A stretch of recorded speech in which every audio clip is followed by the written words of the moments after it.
김종현의 스포츠. No problem.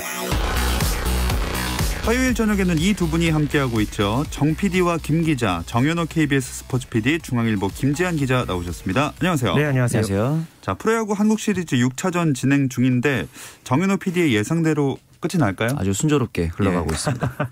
지금 이제 5회 말 상황이었죠. 투아웃 1, 2루에서 이명기 선수가 앞서 잘 맞힌 타구가 김재호의 호수비에 잡혔잖아요. 예. 이번에는 적시타를 쳐내면서 앞서가고 있고 이동욱 감독이 강수를 뒀습니다. 루친스키에서 바로 불펜으로 라이트를 투입했네요.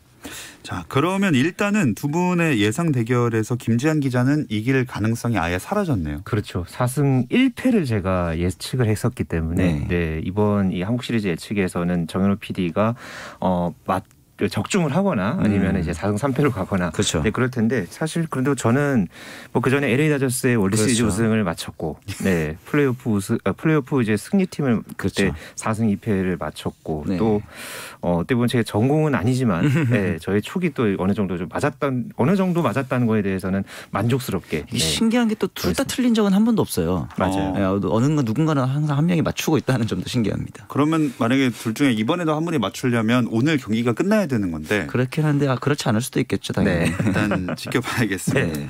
6차전 경기 내용 다시 한번 자세히 짚어볼까요? 예, 알테어 선수 어제 제가 이제 핵심 선수로 지목을 했는데 오늘 타순을 5번으로 올렸어요. 네. 그럼에도 불구하고 출루에 성공했고 박세혁이 체력 문제가 좀 있을 것 같다 그랬는데 김태형 감독도 같은 얘기를 하면서 오늘 타순이 좀 9번으로 내려갔습니다. 두산 지금 심각한데 방금 6회가 끝났기 때문에 이제 25이닝 연속 무득점이 됩니다. 예. 한국 시리즈 당연히 신기록을 불의의 신기록을 경신하게 됐고 루친스키가 사실 1회부터 계속 흔들렸어요. 뭐 볼과 스트라이크 비율도 좋지 않았고 특히 무사 2, 3루 4회 상황에서는 3땅, 1땅, 2땅으로 땅볼 3개를 엮어내면서 위기를 탈출하기도 했고요.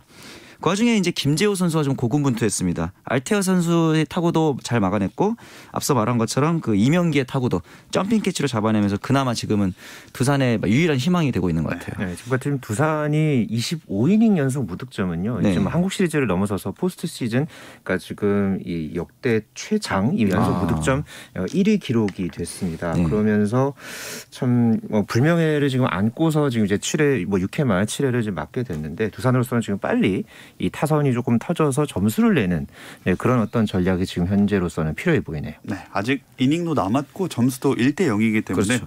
네, 전혀 알 수 없는 상황입니다. 네.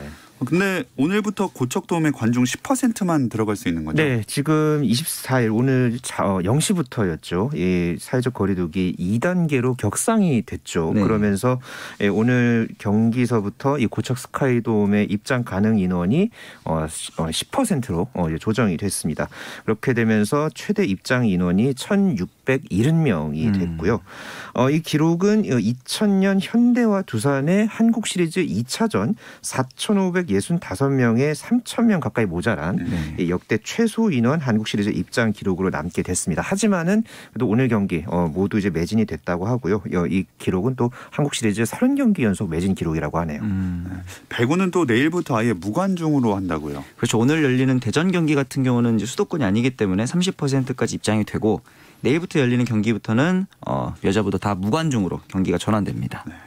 야구도 그렇지만 배구도 흥행몰이를 막 하고 있던 찰나에 진짜 아쉽게 됐어요. 네, 뭐 계속해서 저희가 이 시간을 통해서 이 여자부 같은 경우에는 아이돌 콘서트 같은 그런 어떤 맞아요. 이 티켓 예매 전쟁이 펼쳐지고 있다. 뭐 이렇게도 소개를 해드렸는데 어쨌든 지금 확산세가 계속해서 지금 퍼지고 있는 상황이잖아요. 네. 그렇기 때문에 지금 가장 최우선은 이 안전을 무조건 이제 생각을 해야 하는 시점이고 그렇기 때문에 이 무관중 방침 결정 잘 했다고 저는 봅니다.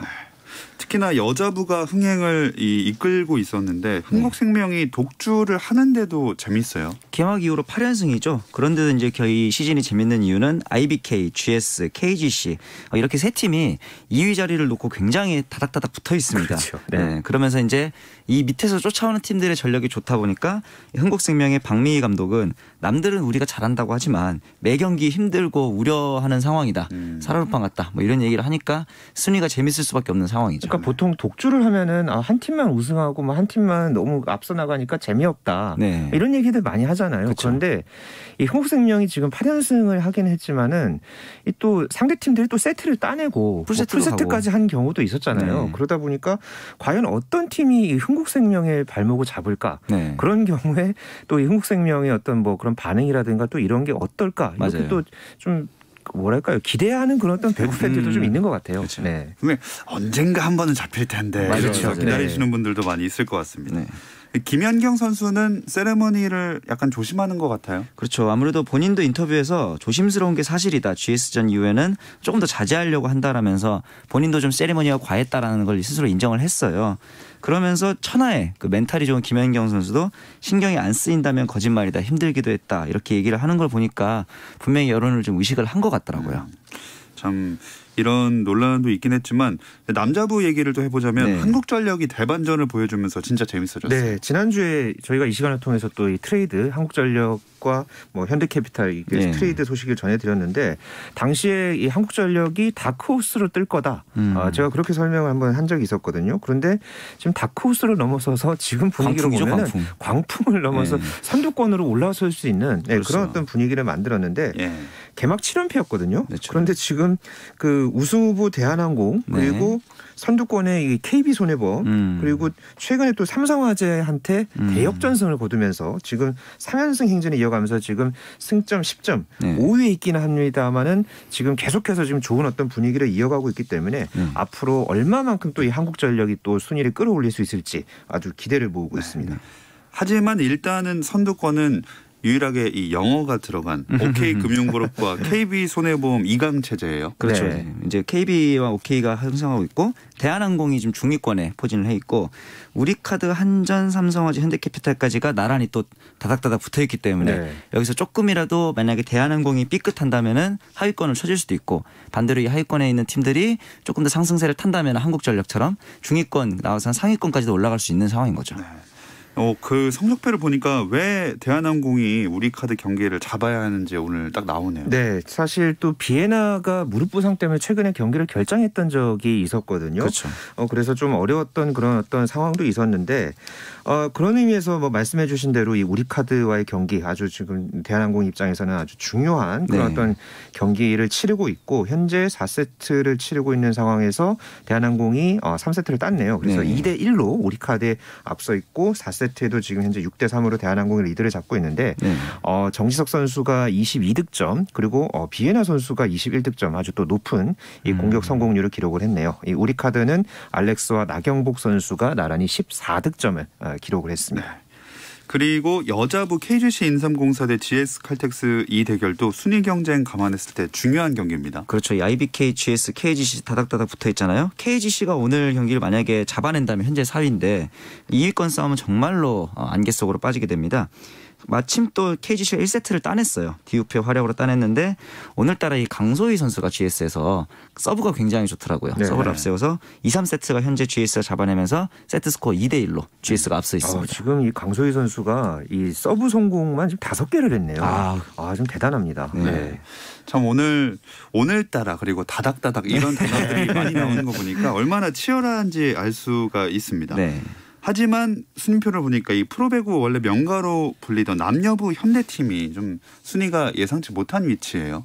그렇죠. 지금 현대건설과 현대캐피탈 모두 전통의 강호인데 우선 현대건설부터 보자면은 이 주포인 황민경과 황현주가 부상과 부진으로 각각 슬럼프에 빠져 있고 역시 세터였던 이다영 선수의 공백이 좀 크죠.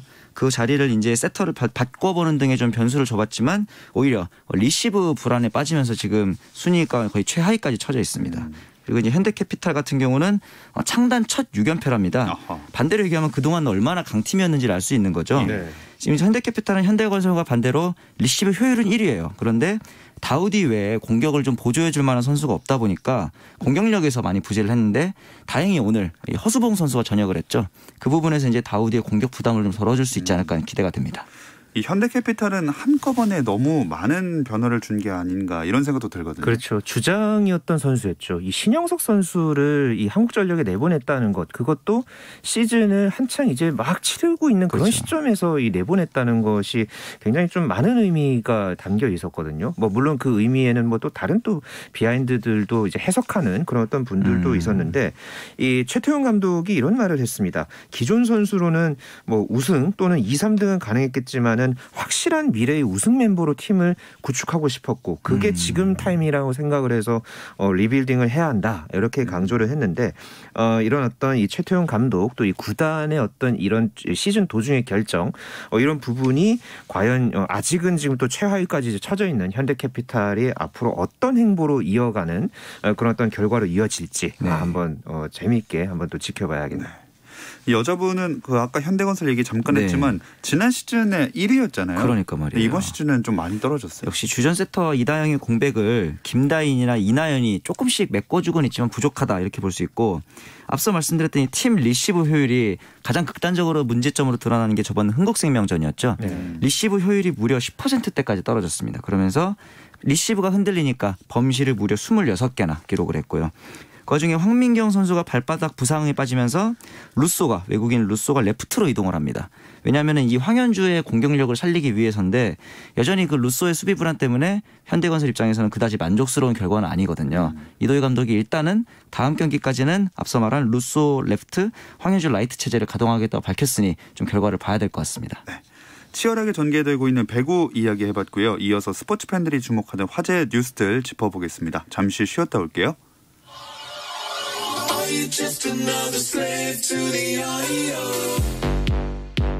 국내 유일 스포츠 매거진 라디오 김종현의 스포츠. 어떤 스포츠 이야기도 나눌 수 있는 시간 정현호 KBS 스포츠 PD 중앙일보 김재한 기자와 함께하는 정 PD와 김 기자 듣고 계십니다. 코로나19 확산세가 좀처럼 잡히지 않고 있는데 이런 분위기면 내년으로 연기된 도쿄올림픽 여전히 걱정이 될 수밖에 없어요. 네, 지금 그 올림픽이 연기가 됐죠. 연기가 돼 있는 상황에서 최근에 토마스 바흐 IOC 위원장 그리고 이 스가 일본 총리와 또 한때 좀 만났던 또 그런 상황도 있었는데 그만큼 지금 IOC나 일본 정부 모두 아주 분주하게 움직이고 있습니다. 지금 정상적인 어떤 개최를 위해서 겉으로는 이렇게 또 표면적으로 이렇게 행동을 하고 있는데 그런 상황에서 지금 계속해서 이 코로나19가 또 일본 내에서 또 계속 지금 빠르게 퍼지고 있거든요. 맞아요. 그렇기 때문에 지금 일본 일각에서는 지금 이 내년 초쯤 그러니까 한 1월에서 2월 사이에 도쿄올림픽을 취소할 것이다. 공식적으로 발표할 가능성이 있다는 그런 주장까지 제기가 돼서 좀 앞으로 이 분위기 좀 또 지켜봐야 할 것 같습니다. 그런 주장도 있는 반면에 IOC나 일본 정부는 뭐 유관중계 대회를 개최하겠다 이런 의지를 확고히 내비쳤죠. 아무래도 뭐 중계권 문제도 있고 그다음에 기존 그 체육 시설들을 미리 대관을 해놨기 때문에 이제 지금 취소되거나 연기되면은 위약금을 물어줘야 되는 그런 경제적인 문제도 분명히 있거든요. 스가 총리의 인터뷰를 보시면 인류가 코로나 바이러스를 이겨낸 증거로 대회를 개최하겠다 뭐 이런 워딩도 있었고. 바흐 IOC 위원장도 생각은 비슷합니다. 올림픽이 코로나 이후에 인류의 연대와 결속을 증명하는 상징으로 삼아야 한다면서 올림픽 취소 논의는 아직까지 없었다. 이런 식으로 최대한 강행하려는 의지를 IOC랑 일본이 둘 다 보여주고 있습니다. 그러니까 지금 일본 정부가 이제 내년에 올림픽을 만약에 하게 될 경우에 지금 자가격리 관련한 지금 지침을 이제 우리나라와 마찬가지로 하고 있거든요. 실행을 하고 있는데 올림픽 티켓을 갖고 있는 그러니까 이제 해외 관광객들을 대상으로 해서 2번 정도 입국할 때 검사를 이제 한다고 합니다. 그러면은 그 검사를 통과를 하면 자가격리를 면제시켜주겠다.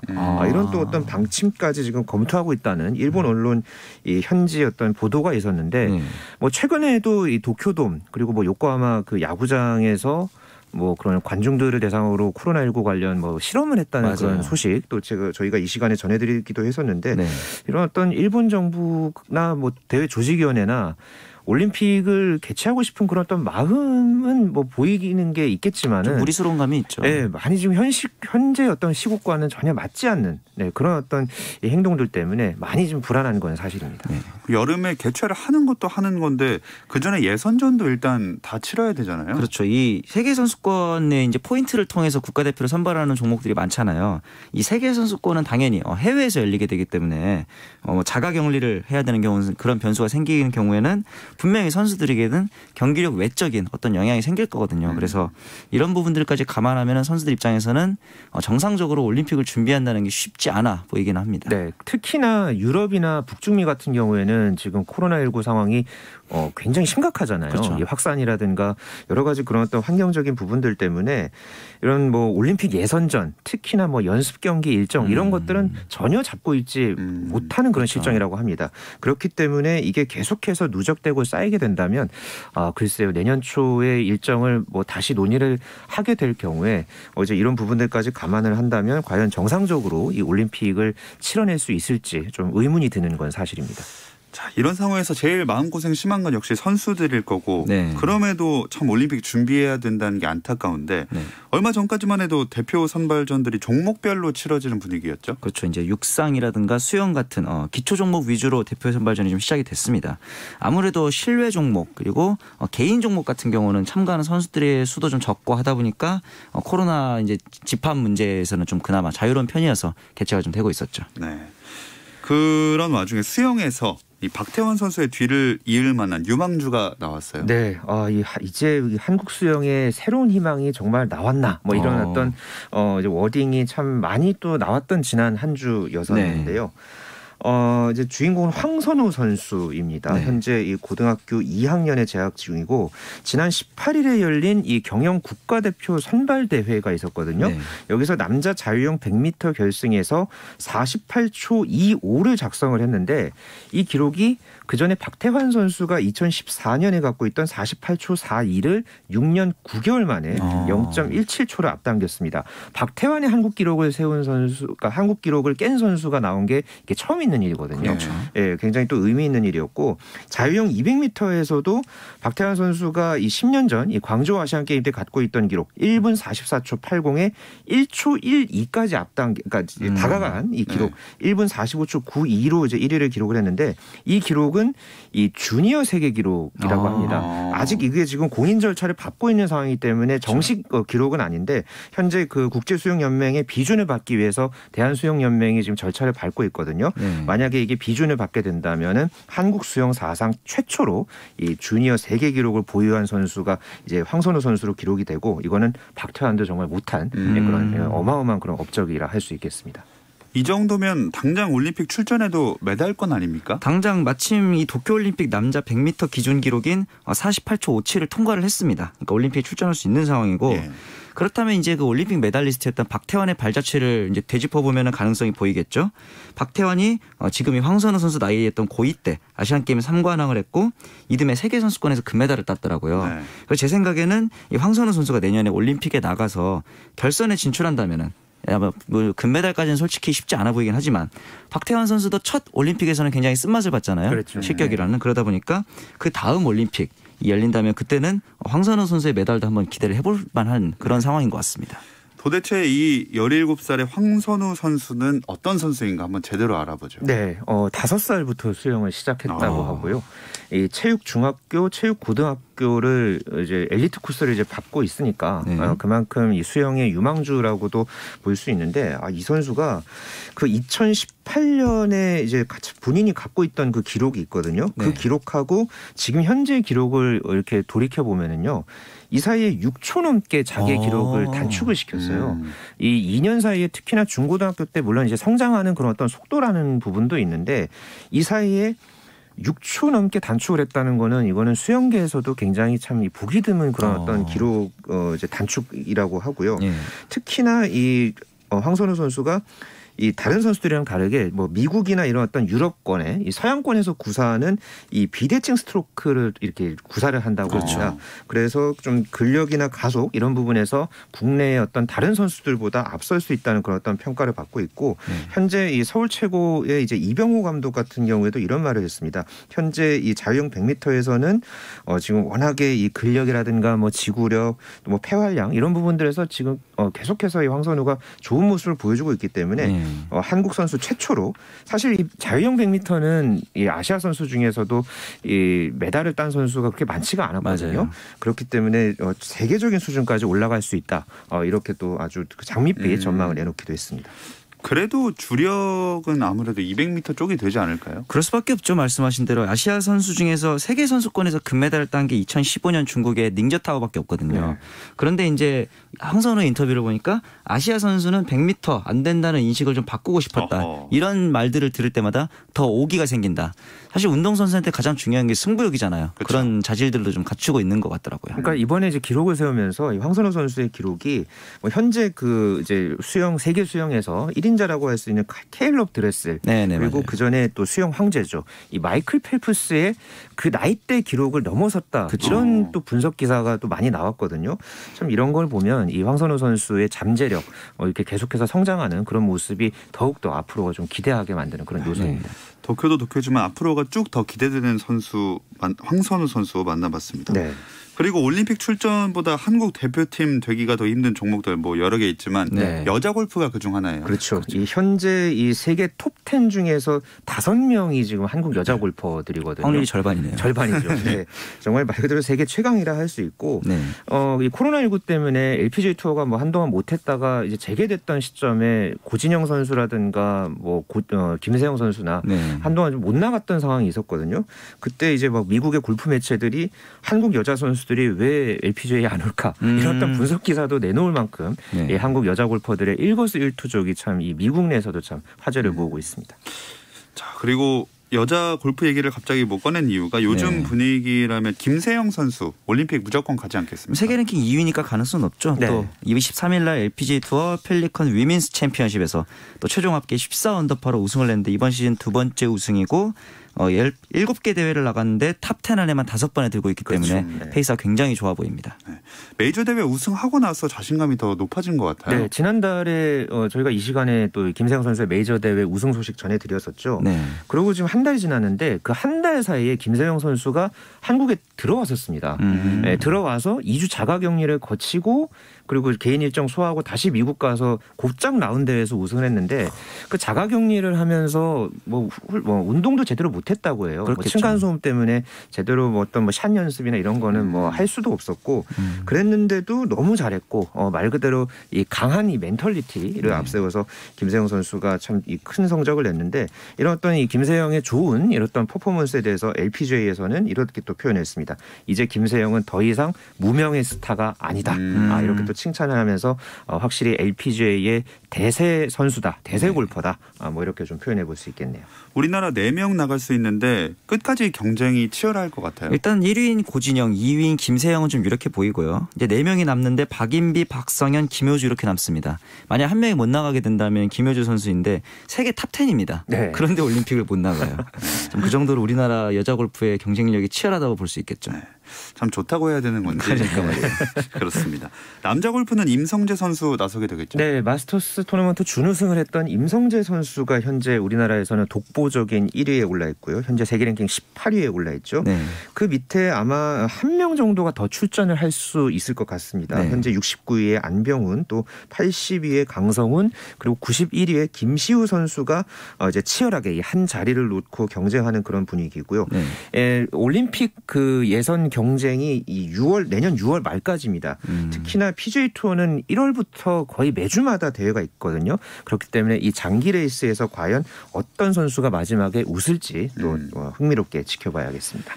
자, 프로야구 한국 시리즈 상황 마지막으로 체크해 볼게요. 어느새 2대0이 됐어요. 그렇습니다. 이 5번 타자로 옮긴 공포의 5번 타자가 된 알테어가 네. 또 2루타를 치면서 포문을 열고 박성민 선수가 또 좌익수 앞에 안타를 치면서 2대0으로 점수가 벌어졌고요. 두산은 투수를 다시 박치국으로 바꿔가지고 현재 6회 말이 진행 중인데 투아웃에 주자는 1, 2루 타석의 권희동입니다. 앞선 타석에 안타가 있었거든요. 그래서 이번 타석까지도 지켜보면 이번에 두산이 막아내지 못한다면은 좀 NC 쪽으로 분위기가 넘어갈 수 있기 때문에 두산은 이번 이닝이 굉장히 중요해 보입니다. 이렇게 되면은 이제 정현우 PD님의 예측이 적중하는 그런 어떤 상황이 KBS가 되겠네요. 또 중계를 끝낼지도 모르는 그렇죠. 그런 상황도 될 수도 있겠습니다. 네, 이런 기록이 또 이어지게 될지 지켜보도록 하겠습니다. 네. 자, 정 PD와 김 기자 마무리하겠습니다. 정현호 KBS 스포츠 PD, 중앙일보 김재한 기자와 함께했습니다. 고맙습니다. 네, 감사합니다. 감사합니다. 내일도 별일 없으면 다시 좀 들어주세요. 김종현의 스포츠.